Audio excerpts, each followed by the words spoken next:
Nearly 2 years into the Trump presidency, the man who made the phrase, "you're fired," famous has already sent 5 cabinet members packing. That number could grow as questions surround the futures of Interior Secretary Ryan Zinke and most recently Homeland Security Secretary Kirstjen Nielsen.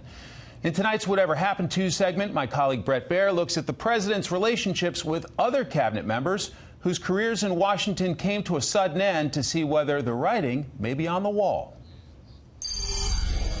President Donald Trump is hinting of changes to come. I'm very happy with almost all of my cabinet. Before he was president, Mr. Trump vowed he would fill his cabinet with top-notch nominees. The cabinet, we're going to have all the best people. We're going to find out who they are. But it turns out some did not have the best judgment.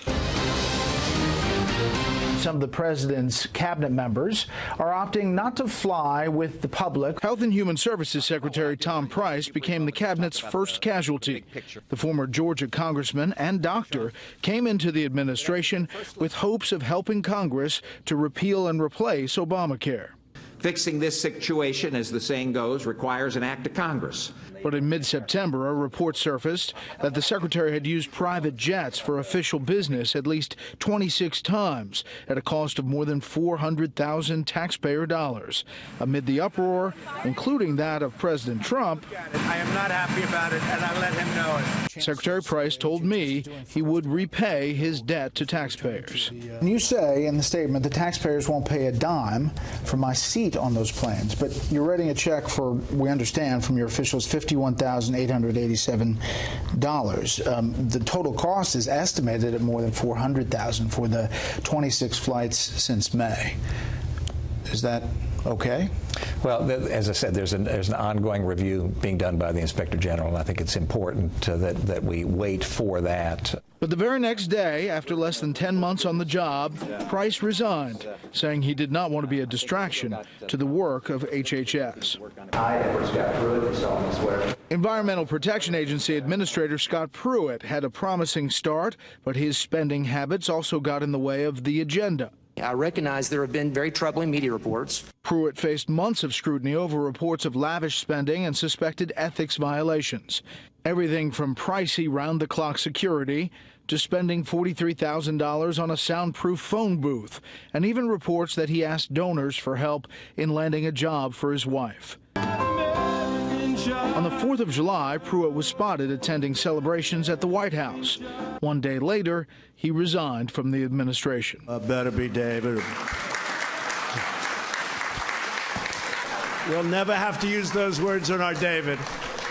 David Chokin was the only holdover from the Obama administration, and his appointment as Secretary of Veterans Affairs in February of 2017 seemed to hold great promise for the troubled agency. A practicing doctor, Chokin would sometimes meet with patients at VA medical centers and vowed to turn the agency around. We're beginning to finally deal with the issues that have plagued the VA system for decades. Chokin's position in the administration came under scrutiny following an Inspector General report that found he improperly accepted Wimbledon tickets and airfare for his wife during a European trip that cost taxpayers more than $122,000. I do regret the decisions that have been made that have taken the focus off of that important work. Regrets were not enough. This was used in a political way to try to remove me, and you know, this is Washington. I'm a big boy. I understand that. Administration downfalls were not limited to ethics probes. Others felt the president's wrath when they opposed him. I can say this is a man that's respected all over the world before he even begins. Rex Tillerson was a very unlikely candidate for Secretary of State, a CEO of a massive company with little experience in politics, but one who had the complete support of President Trump at the beginning. But the two soon publicly clashed over several foreign affairs items, notably the Iran nuclear deal. Rex and I have been talking about this for a long time. When you look at the Iran deal, I think it's terrible. I guess he thought it was okay. And North Korea, with the president tweeting in October of 2017 that Tillerson was, quote, wasting his time trying to negotiate with Little Rocket Man.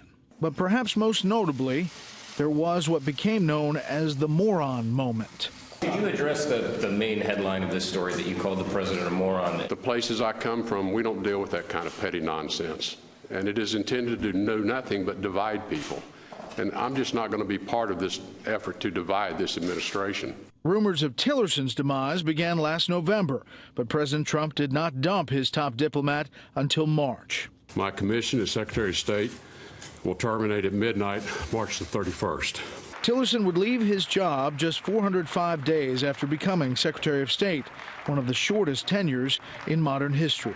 We need to make America great again. Then Senator Jeff Sessions was one of Donald Trump's most ardent and earliest supporters on the campaign trail. Soon after he was elected, President Trump made the former Alabama senator his attorney general. It is with great pride, very great pride, that I say these words to you right now. Attorney General Jeff Sessions. I have recused myself. But Sessions seemed to quickly fall from favor after choosing to recuse himself from the Russia investigation. But I am disappointed in the Attorney General. He should not have recused himself. President Trump publicly lambasted Sessions on social media again and again. Despite the discord, Sessions remained mostly mum about it as he remained on the job. How's your relationship with President Trump now? Well, it was a little rocky there for a while. Well, we had the president's very clear about when he's happy with somebody and when he's not happy with somebody. But President Trump kept the heat on his attorney general, saying he would have liked a do-over on his AG pick. Jeff Sessions never took control of the Justice Department. Questions about his future went on for months. President Trump says he will not fire his attorney general, Jeff Sessions, before the November midterm elections. But after that, the president would not commit. Finally, one day after the midterms, the president officially asked Sessions for his resignation.